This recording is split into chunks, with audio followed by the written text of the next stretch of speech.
সুপ্রিয় দর্শক, আসসালামু আলাইকুম। আপনাদের সবাইকে স্বাগত জানাচ্ছি এখনকার আলোচনায়। আপনাদের সঙ্গে আছি আমি সিরাজুল ইসলাম।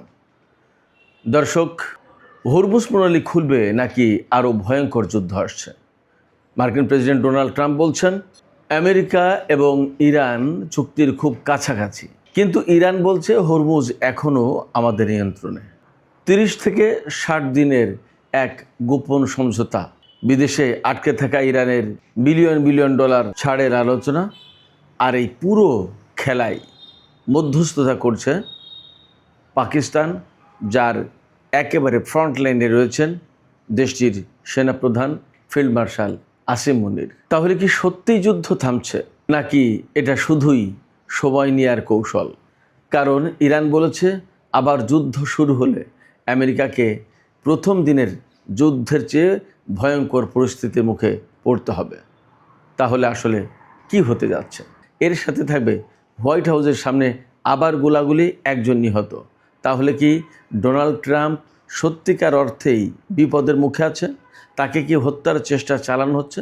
তা না হলে বারবার হোয়াইট হাউসের আশেপাশে কিংবা ডোনাল্ড ট্রাম্পের উপস্থিতি যেখানে তার ধারে কাছে গোলাগুলির ঘটনা কেন ঘটছে? এই সমস্ত বিষয় নিয়েই এখনকার আলোচনা। আশা করি আপনারা শেষ পর্যন্ত সঙ্গে থাকবেন। আর ভিডিও ভালো লাগলে লাইক, কমেন্ট, শেয়ার করবেন এবং প্লিজ চ্যানেলটি সাবস্ক্রাইব করে সাথেই থাকুন। দর্শক, চলুন বিস্তারিত আলোচনায় চলে যাই। দর্শক, বর্তমানে যে আলোচনা হচ্ছে বা গত রাত পর্যন্ত যে আলোচনা হয়েছে পাকিস্তানের প্রতিনিধি দলের সাথে ইরানি কর্মকর্তাদের, তার ব্যাকগ্রাউন্ড আপনারা সবাই জানেন। সে ব্যাকগ্রাউন্ড হচ্ছে কি, যে একটা যুদ্ধবিরতির প্রচেষ্টা চলছে এবং আমেরিকার পক্ষ থেকে আসলে খুব চাপাচাপি আছে। আমেরিকার প্রেসিডেন্ট ডোনাল্ড ট্রাম্প বারবারই বলছেন যে চুক্তি করতে হবে, চুক্তি যদি ইরান না করে তাহলে হামলা করব, ইরানকে পৃথিবীর মানচিত্র থেকে মুছে দেওয়া হবে, বহু কথা বলছে। কিন্তু এ সমস্ত সব কিছুর পেছনে আসল যে কথা, সেই কথাটা হচ্ছে আমেরিকা ইরানের কাছ থেকে একটা চুক্তি চাই। সেই চুক্তিটা হচ্ছে ডোনাল্ড ট্রাম্পের মন মতো হতে হবে, অর্থাৎ ডোনাল্ড ট্রাম্প যা চান তাই হতে হবে। যেমন ইরানের কাছে পরমাণু কর্মসূচি থাকতে পারবে না, সমৃদ্ধ ইউরেনিয়াম থাকবে না, তারপরে হরমুজ প্রণালী খুলে দিতে হবে, আমেরিকা যা খুশি তাই করবে, সমস্ত সব কিছু ডোনাল্ড ট্রাম্পের চাওয়া মতো হতে হবে। কিন্তু ইরান তো তা দিতে চায় না। এইটা নিয়েই মূলত এতদিন দর কষাকষি, এইটা নিয়েই টানাটানি। তো এই টানাপোড়েন থেকেই এত দূর আলোচনা। এবং আমি গতকালকের ভিডিওতেই বলেছিলাম যে পাকিস্তানের সেনাপ্রধান তখনই ইরানে যাবেন যখন একটা ভালো কিছুর সম্ভাবনা থাকবে বা তৈরি হবে। তো যা বোঝা যাচ্ছে তাতে একটা ভালো কিছুর সম্ভাবনা তৈরি হয়েছে। ডোনাল্ড ট্রাম্প তো একদম বলছেন যে একটা চুক্তির খুব কাছাকাছি পৌঁছে গেছি আমরা, ব্যাপক ভিত্তিক আলোচনা হয়েছে, খুব দ্রুতই চূড়ান্ত ঘোষণা দেওয়া হবে। তিনি তো আসলে কথা বেশি বলেন, আগ বাড়িয়ে কথা বলে ফেলেন। তিনি বলেছেন যে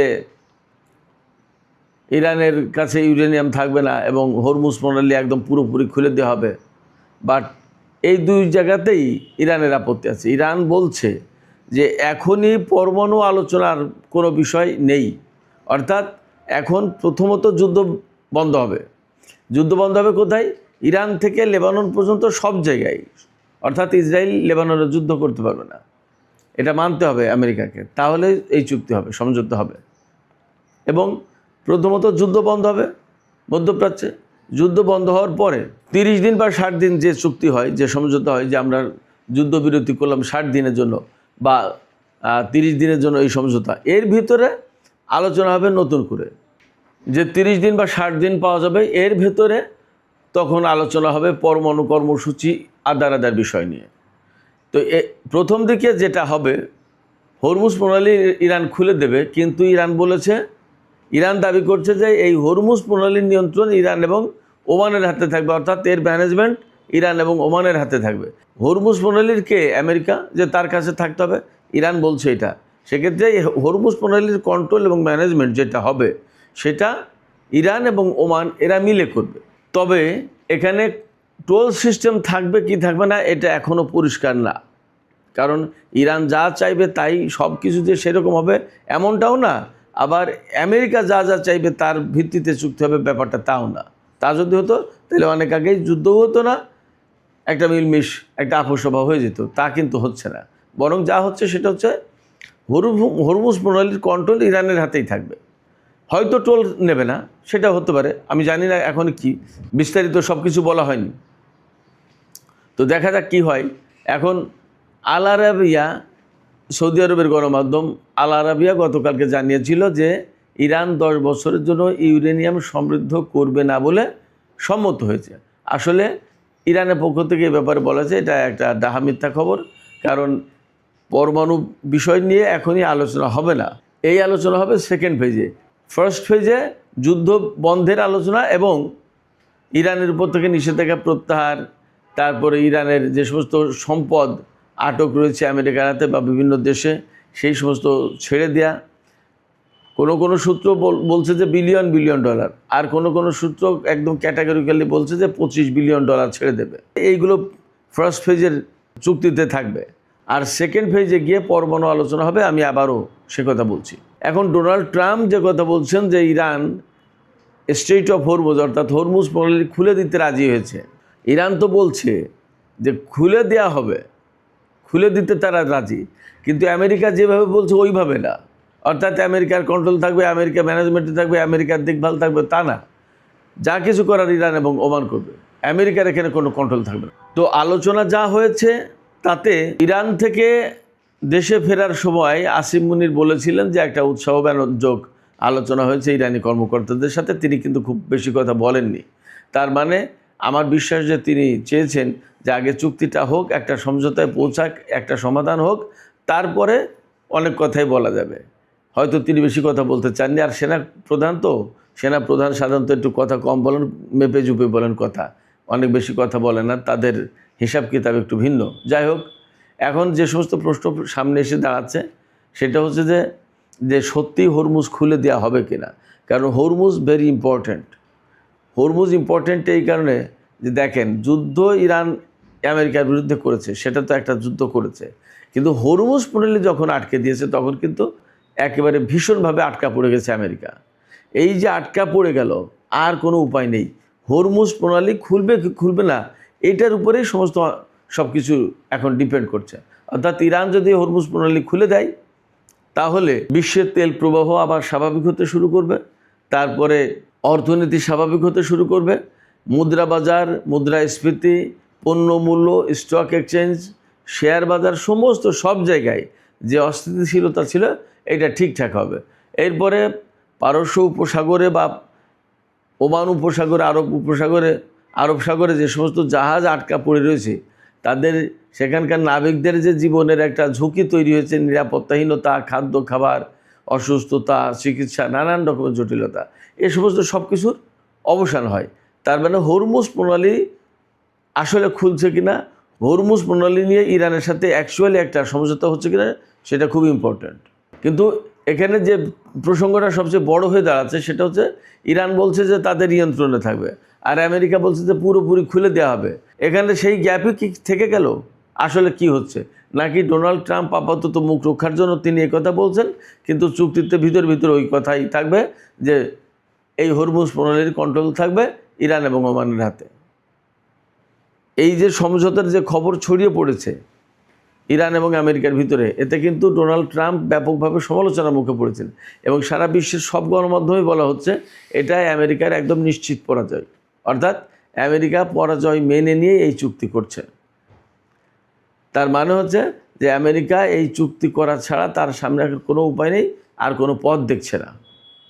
ব্যাপারটা যদি তাই হয় তাহলে এটা ঠিক যে ইরানের চাওয়া পাওয়াই এখানে প্রাধান্য পাচ্ছে এবং ইরান যে 14 দফা দিয়েছিল সেই 14 দফার ভিত্তিতেই আলোচনা হবে এবং চুক্তি হবে। আর যদি চুক্তি না হয় তাহলে ইরানের পক্ষ থেকে পরিষ্কার বলাই আছে যে যুদ্ধের জন্য তারা প্রস্তুত, বাট যুদ্ধের জন্য সম্ভবত আমেরিকা কোনো মতেই প্রস্তুত না। আমেরিকার হাতে যেমন গোলা বারুদের ঘাটতি আছে, তেমনি আঞ্চলিক যে সমস্ত ঘাঁটিগুলো ছিল সেই সমস্ত ঘাঁটি অনেকগুলো ধ্বংস হয়ে গেছে। এরপরে এই সমস্ত ঘাঁটিতে গোলা বারুদ, বিমান, সেনা, সমস্ত সব কিছু অগোছালো অবস্থায়। এর ভিতর দিয়ে নতুন করে যুদ্ধ শুরু করা কঠিন ব্যাপার। এছাড়া এখানে খুবই গুরুত্বপূর্ণ একটা ব্যাপার হচ্ছে, গতকাল পাকিস্তানের মধ্যস্থতাকারী দলের সাথে ইরানি কর্মকর্তাদের যে বৈঠক হয়েছে, এর পাশাপাশি ওই আলোচনায় খুবই অ্যাক্টিভলি রোল প্লে করেছে তুরস্ক, জর্ডান, মিশর, সৌদি আরব, কাতার এবং সংযুক্ত আরব আমিরাতও নাকি এই সমঝোতার প্রতি সমর্থন দিয়েছে। যদিও এই দেশটি ইরানের বিরুদ্ধে যুদ্ধ করেছে এবং আমেরিকা আর ইসরায়েলকে যথেষ্ট সুযোগ সুবিধা দিয়েছে ইরানের বিরুদ্ধে যুদ্ধ করার জন্য, তারপরেও সংযুক্ত আরব আমিরাত নাকি এই সমঝোতার প্রতি সমর্থন করেছে। তো এই কথা আবার পরিষ্কার করে পরে সোশ্যাল ট্রুথে দেওয়া পোস্টে ডোনাল্ড ট্রাম্প বলেছেন, তিনি কথা বলেছেন সৌদি যুবরাজ মোহাম্মদ বিন সালমানের সাথে, কাতারের আমির তামিম বিন হামাদ আল সানির সাথে, তারপরে কাতারের প্রধানমন্ত্রী আব্দুর রহমানের সাথে, তারপরে সংযুক্ত আরব আমিরাতের প্রেসিডেন্ট আল নাহিয়ানের সাথে, এরপরে তুরস্কের প্রেসিডেন্ট এরদোগানের সাথে। তো ডোনাল্ড ট্রাম্পের যে বক্তব্য এবং যে সমস্ত খবর বেরিয়েছে তাতে ধারণা করা হচ্ছে বা আশা করা হচ্ছে যে সমঝোতা বা চুক্তি একটা হতে পারে। তবে ইরান এখানে সতর্কতার সাথে বলেছে যে আমরা দুই পক্ষই বেশ কাছাকাছি পৌঁছেছি সমঝোতার এবং আগের চেয়ে গ্যাপ অনেক কমে গেছে, কিন্তু আমরা পুরোপুরি আস্থা রাখতে পারছি না আমেরিকার উপরে। এই কারণে ডোনাল্ড ট্রাম্প অনেক সময় কথা রাখেন না। এর আগে দেখা গেছে যে আলোচনা চলার ভেতরেই হামলা চালিয়েছে ইরানের বক্তব্যটা। সেক্ষেত্রে এবারও যে আলোচনা চলছে এবং আমরা একটা পর্যায়ে পৌঁছে যাওয়ার পরেও যে একটা কিছু করে বলবে না তার নিশ্চয়তা নেই। আগে একদম পুরোপুরি সম্পন্ন হোক, তখন আমরা বলবো যে হ্যাঁ একটা চুক্তি হলো। এবং আমিও ব্যক্তিগতভাবে মনে করি ডোনাল্ড ট্রাম্প আসলে তিনি নিজেই নিজের ফিল্ড খারাপ করেছেন এবং তিনি নিজেই নিজেকে সারা বিশ্বের কাছে, শুধু ইরানের কাছে না, সারা বিশ্বের কাছে অবিশ্বস্ত করে তুলেছেন, অবিশ্বাসী করে তুলেছেন। কেউ তাকে বিশ্বাস করে না এবং তিনি যে এত বেশি কথা বলেন, এই বেশি কথাও মানুষ পছন্দ করে না। কারণ একজন প্রেসিডেন্ট, তার তো ব্যক্তিত্ব থাকবে। তিনি হুটহাট করে এক একটা কথা বলে দিচ্ছেন। তিনি বলে দিচ্ছেন যে এখনই হামলা শুরু হয়ে যাবে, আবার তিনি বলছেন যে এত ঘন্টা সময় দিলাম, এর ভিতরে চুক্তি না হলে হামলা। এরপরে আবার নিজেই পিছিয়ে সেই সময় আরও 2 দিন বা 7 দিন পিছিয়ে নিলেন যে না আমি আরও 7 দিন যুদ্ধ বিরতির মেয়াদ বাড়ালাম। এই যে এই সমস্ত খুব হালকা হালকা কথাবার্তা ডোনাল্ড ট্রাম্পের, এগুলো সারা বিশ্বে তাকে অসম্মানই করে তুলেছে। তার প্রতি মানুষের আস্থা, বিশ্বাস, ভরসা এগুলো কিছুই নেই। এবং ডোনাল্ড ট্রাম্পের আমলে যে কূটনীতি টোটালি চলে না, একদম অকার্যকর। এটা আমি একদম সেই শুরু থেকে, উনি যখন প্রথম 2016 সালে ক্ষমতা এসেছিলেন, প্রেসিডেন্ট নির্বাচিত হয়েছিলেন, তখনই আমি বলেছিলাম যে ডোনাল্ড ট্রাম্পের আসলে তিনি নিজে যেমন, তার প্রশাসনের লোকজনও তেমন, তিনি কূটনীতির চেয়ে অর্থাৎ যুক্তির চেয়ে শক্তিকেই তিনি প্রাধান্য দেবেন। আমেরিকার যদিও এটা বৈশিষ্ট্য ছিল পররাষ্ট্রনীতিতে, যেখানে কূটনীতি ব্যর্থ হচ্ছে সেখানে বা কূটনীতি চলবে না, সেখানেই শক্তি প্রয়োগ করে। এবং এই কারণেই সারা বিশ্বে 800 850 সামরিক ঘাঁটি, অর্থাৎ যুক্তি দিয়ে পারবে না, অতএব শক্তি দিয়ে করতে হবে, তাই এত সামরিক ঘাঁটি সারা বিশ্বে। এছাড়া আর কোনো কারণ নেই। সারা বিশ্বের আরও বহু দেশ আছে, তাদের তো এত ঘাঁটি লাগে না, আমেরিকার লাগে কেন? তার মানে শক্তি দিয়ে সব কিছু করতে চাই। আর ডোনাল্ড ট্রাম্পের আমলে একদম শুরু থেকেই এটা এই ধারায় চলেছিল। সেই কারণে আমি শুরু থেকেই বলে আসছিলাম ডোনাল্ড ট্রাম্পের আমলে কূটনীতি একদম শেষ হয়ে যাবে এবং ডোনাল্ড ট্রাম্পকে দিয়েই, তার এই সমস্ত কর্মকাণ্ডের কারণেই বিশ্ব ব্যবস্থার যে পরিবর্তন রাশিয়া, ইরান এবং চীন চায়, সেই চাওয়াটা বাস্তবায়ন করা যাবে। সেই দিকেই এগিয়ে যাচ্ছে, তাতে কোনো সন্দেহ নেই। আমেরিকা তাদের দ্বিতীয় বিশ্বযুদ্ধের পরে এত দুর্বল অবস্থায় বা এত খারাপ অবস্থায় সম্ভবত আর কখনো ছিল না। যে চুক্তি হওয়ার কথা, এই চুক্তি যদি হয় তাহলে আমেরিকা প্রকৃতপক্ষে ইরানের কাছে একেবারে মাথা নত করে চুক্তি করতে বাধ্য হলো। ব্যাপারটা এরকম হবে। আমরা একটু অপেক্ষায় থাকি। তবে এখানে কথা আছে, যদি এই চুক্তি না হয় তাহলে কি হবে? তাহলেও ডোনাল্ড ট্রাম্পের জন্য বিপদ। তাকে হয় যুদ্ধ করতে হবে আর না হলে চুপ থাকতে হবে। চুপ থাকা মানেই তিনি পরাজিত হওয়া। যুদ্ধ করতে গেলে বিপদে পড়বে। ইরান বারবার বলছে যে আগেরবারের চেয়ে ভয়াবহ পরিণতির মুখে পড়তে হবে আমেরিকাকে। এবং আপনারা শিওর থাকুন, কোনো মতেই আমেরিকা এখন এই রকম ক্ষমতার ভিতরে নেই যে ক্ষমতা দিয়ে তারা ইরানকে একদম জিরো করে দেবে, ইরানকে মুছে দেবে বা ইরানের সামরিক বাহিনীকে পরাজিত করবে। এই ক্ষমতা, এই সামরিক সক্ষমতা আমেরিকার হাতে এখন আর নেই। আমেরিকা এতটা সক্ষম না। ইরানের প্রযুক্তির কাছে আমেরিকা দফায় দফায় মায়ের খেয়েছে, আমরা একদম পরিষ্কার দেখেছি। সেক্ষেত্রে আমেরিকা যত হুমড়ি তম্বি করুক, যতই হুমকি দিক, যতই জোট পাকানোর চেষ্টা করুক কোনো লাভ হবে না। আর তার জোটের মিত্ররা তার ডাকে সাড়া দেবে না, একদম পরিষ্কার। হরমুজ প্রণালীতে ব্রিটেন, ফ্রান্স এরা নেতৃত্ব দিয়ে কিছু জাহাজ মোতায়েন করতে চেয়েছিল, প্রয়োজনে শক্তি প্রয়োগ করে হরমুজ প্রণালী উন্মুক্ত করা হবে, কিন্তু সেই জায়গা থেকেও পিছিয়ে গেছে। ফ্রান্সের প্রেসিডেন্ট কয়েকদিন আগে একদম সরাসরি ঘোষণা দিয়েছেন যে এই প্রক্রিয়ার সাথে তিনি নেই, ফ্রান্স নেই, অর্থাৎ শক্তি প্রয়োগের কোনো গল্প ফ্রান্স সাপোর্ট করছে না। ফলে আমরা একদম দেখতেই পাচ্ছি যে আমেরিকা মিত্রহীন, মিত্রহারা। এদিকে ইরান কিন্তু তার মিত্র ক্রমেই বেশি বাড়ছে, তার মিত্রতা অনেক দেশের সাথেই নতুন করে হচ্ছে।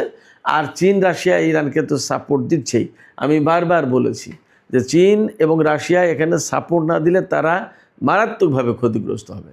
আর অনেকে বলেছে যে চীন আর রাশিয়া তাদের নিজেদের স্বার্থ ছাড়া কিছু বোঝে না। আমি জবাবে বলেছি যে চীন এবং রাশিয়া তাদের নিজেদের স্বার্থেই ইরানকে সাপোর্ট দেবে। এবং আজকে রেডিও তেহরানের ওয়েবসাইট যেটা পার্স টুডেতে একটা ফিচার ছাপিয়েছে, দেখলাম যে ইরানের উপর যে যুদ্ধ চাপিয়ে দিয়েছে, এই যুদ্ধই আরও চীন, রাশিয়া এবং ইরানের যে একটা শক্তি বলয়, এই বলয়কে শক্তিশালী করেছে, জোরদার করেছে।